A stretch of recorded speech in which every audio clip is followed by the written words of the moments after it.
In a world dominated by high-tech gadgetry, the low-tech straight razor still gets a lot of face time. It can be reused endlessly, and it has a traditional appeal, one that actually dates back to ancient Egypt, when there were straight razors made of solid gold.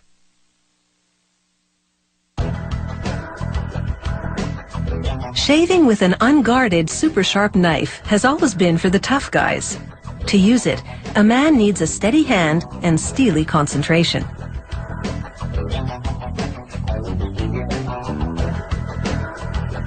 Production begins with steel cylinders heated in a furnace until they're soft and malleable. A forging hammer then pounds the cylinders into dies to shape them. A punch cutter trims the edges and cuts the shape into two blades.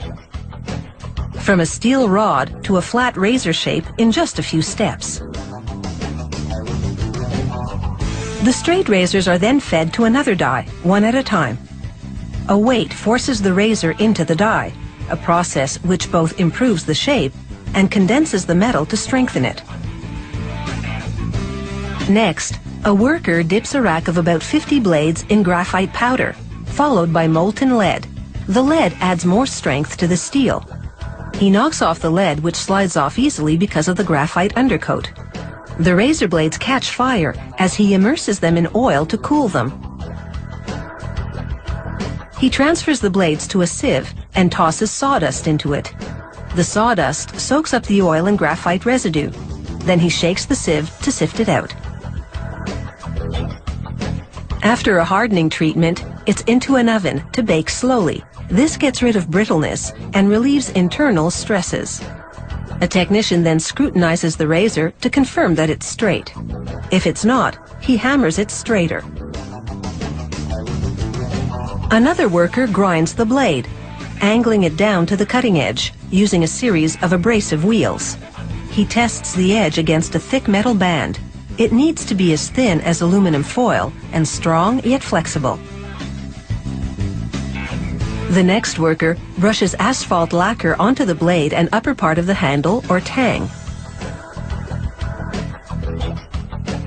This coating prepares the surface for laser etching.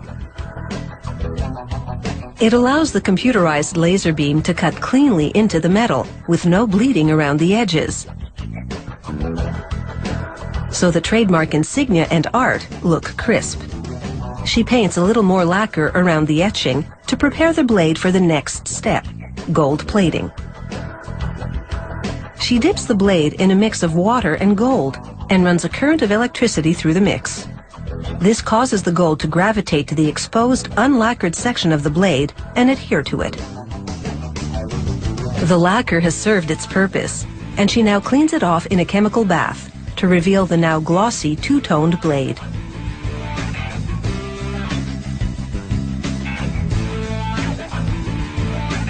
Next, she sandwiches the tang of the razor blade between the two plastic parts of the handle, using a long pin to hold everything together.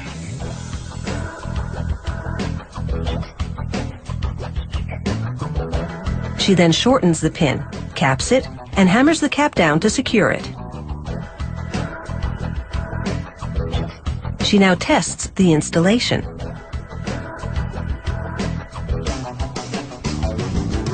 The next worker grinds the entire blade against a slightly concave abrasive wheel, further sharpening it while maintaining the sloped profile. She then hones the cutting edge against a whetstone, tests it against a cow horn, and then hones it again. This last step makes the edge razor sharp. She immerses the blades in chalk, which absorbs moisture to prevent rusting. She now strokes the cutting edge against a leather strap. This is called stropping. It gives the blade its final polish. And now she removes a single artificial hair from a bundle and confirms that this straight razor is sharp enough to slice it in two. It takes a total of 80 different steps to manufacture a straight razor. We've just shown you the highlights. Properly maintained, a straight razor should last for decades.